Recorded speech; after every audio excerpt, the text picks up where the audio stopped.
का आखिरी दिन है तो बात कुछ राजनीति और चुनाव से जुड़ी खबरों की भी होगी।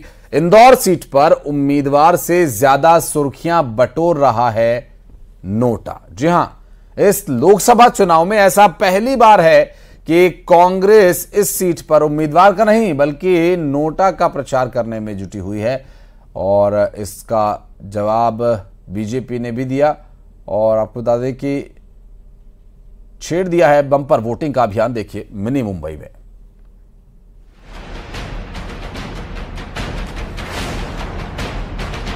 चौथा चरण, नोटा पर सियासी घमासान।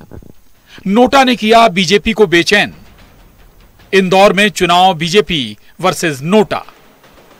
कांग्रेस का नोटा प्रमोशन कैंपेन।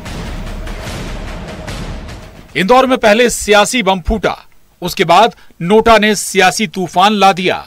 यह पहली बार है जब इंदौर लोकसभा सीट पर कांग्रेस का कोई चेहरा ही नहीं, लेकिन कहानी में ट्विस्ट लाकर कांग्रेस ने बीजेपी की बेचैनी बढ़ा दी और जोर शोर से नोटा के प्रचार प्रसार में जुटी हुई है कांग्रेस।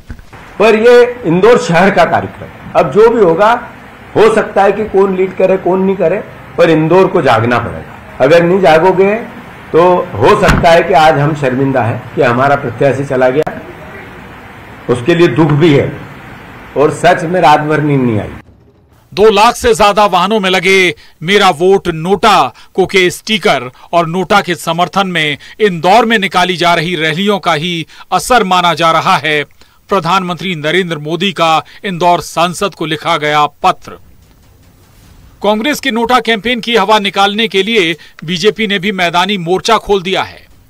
पार्टी के बड़े नेता वोटर को समझाने के लिए राष्ट्रीय स्वयंसेवक संघ के सरसंघ संचालक मोहन भागवत का संदेश भी सोशल मीडिया में प्रसारित कर रहे हैं।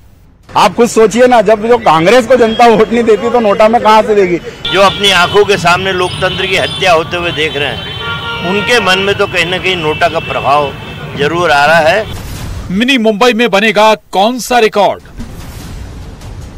इधर बीजेपी के कद्दावर नेता और मोहन कैबिनेट के मंत्री कैलाश विजयवर्गीय इंदौर लोकसभा सीट पर न सिर्फ जीत का दावा कर रहे हैं, दावा यह भी कि 8 लाख वोटों के अंतर से जीतेंगे। तेज गति से दौड़ रहा है, टेक ऑफ करने वाला है। टेक ऑफ करने के लिए एक बार फिर से मोदी जी को प्रधानमंत्री बनना जरूरी है। तो इसलिए हम आग्रह करेंगे इंदौर की जनता से कि वे मतदान करने जरूर जाए, भारतीय जनता पार्टी को वोट। 2019 के लोकसभा चुनाव में रतलाम में सबसे ज्यादा 35,431 वोट नोटा पर पड़े थे। इंदौर लोकसभा सीट की बात करें तो 2019 में 5,045 वोट नोटा पर पड़े, लेकिन बीजेपी के शंकर लालवानी ने ताई के 2014 में हुई जीत के रिकॉर्ड को भी फीका कर दिया था। लालवानी 5,47,754 वोट से जीते थे, लेकिन इंदौर में मार्जिन ऑफ विक्ट्री का चुनाव माने जाने वाला चुनाव नोटा की एंट्री से दिलचस्प हो गया है। Bureau report, news 18, Madhya Pradesh, Chhattisgarh. और यहां रुक रहे एक छोटे से ब्रेक के लिए, जल्द लौटते हैं।